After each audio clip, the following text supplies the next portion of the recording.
അല്ലല്ല, ഞങ്ങൾ ഒരു മാറ്റവും ഉദ്ദേശിക്കുന്നില്ല. ഇന്നത്തെ പരിസ്ഥിതിയിൽ നിന്നുകൊണ്ട് നിയമപരമായ കാര്യങ്ങൾ കൂടി പരിശോധിച്ച് ആവശ്യമായ നടപടി സ്വീകരിക്കണം. ഇന്നത്തെ പരിസ്ഥിതി തന്നെ പറയുന്നത് വിശദീകരിക്കേണ്ടത്.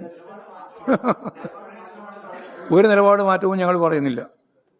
ഞങ്ങൾ കഴിഞ്ഞ പ്രാവശ്യം എഫിഡവിറ്റിൻ്റെ ഭാഗമായിട്ട് കൊടുത്ത കാര്യം അതിൽ തന്നെ ഉറച്ചു നിന്നുകൊണ്ടുള്ള ഭാഗങ്ങളാണ് ഇതിൻ്റെ ഭാഗമായിട്ട് കൂടി ചർച്ച ചെയ്യുമ്പോൾ പരിഗണിക്കുക. അത്രയേ ഉള്ളൂ. സുപ്രീം കോടതി ഇത് യഥാർത്ഥത്തിൽ നിങ്ങൾ മനസ്സിലാക്കണം. കേക്ക് പറയുന്നത്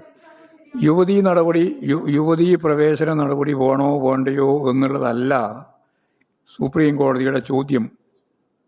7 ചോദ്യങ്ങൾക്കാണ് മറുപടി നൽകേണ്ടത്. ആ 7 ചോദ്യങ്ങളിൽ ഈ പറയുന്ന രീതിയിൽ സ്ത്രീകളുടെ പ്രവേശനം വേണോ വേണ്ടയോ എന്നുള്ള ചോദ്യമില്ല.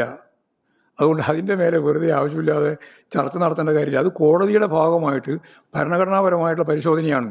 അതിപ്പോൾ എല്ലാ മതവിഭാഗങ്ങളുമായി ബന്ധപ്പെട്ടതാണ് ഈ പ്രശ്നം. ഏതെങ്കിലും ഒരു പ്രശ്നം മാത്രമല്ല, ശബരിമല പ്രശ്നം മാത്രമല്ല, ഭരണഘടനാപരമായ പ്രശ്നമാണ്. അതിൽ ഈ യുവതീ പ്രവേശനമോ അതുപോലുള്ള കാര്യങ്ങളോ അല്ല അതിൻ്റെ അകത്ത് ചർച്ച ചെയ്യുന്നത്. ആചാരം അത് പറഞ്ഞു.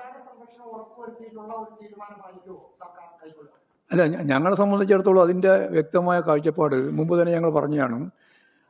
ആചാരം സംബന്ധിച്ച് നിയമപരമായ അല്ലെങ്കിൽ ഭരണഘടനാപരമായ പ്രശ്നം മാത്രമല്ല, ആചാരം അതുപോലെ തന്നെ സാമൂഹ്യ പരിസ്ഥിതികൾക്ക് അല്ല, ലിംഗസമത്വം മാത്രമല്ല, നിരവധിയായ പ്രശ്നങ്ങളുണ്ട്.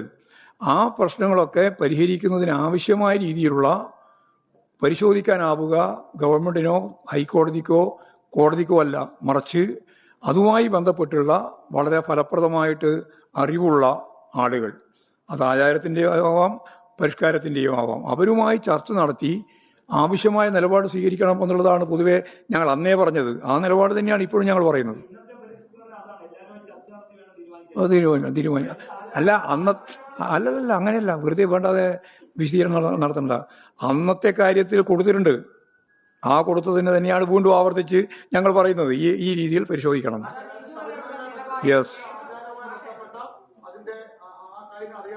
അതന്നെ, വിദഗ്ധരും പണ്ഡിതരും ഒക്കെ ആയിട്ട് ചർച്ച ചെയ്യണം.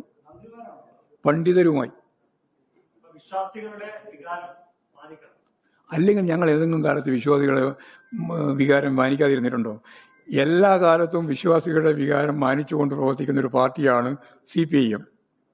ലോകത്തെവിടെയായാലും ഏത് സമയത്തും 24 വാർത്തകളും ഓഗ്മെന്റഡ് റിയാലിറ്റി പാക്കേജുകളും എക്സ്പ്ലെയിനറുകളും വിശദമായി കാണാൻ ഞങ്ങളുടെ YouTube ചാനൽ നിങ്ങൾക്ക് സബ്സ്ക്രൈബ് ചെയ്യാം.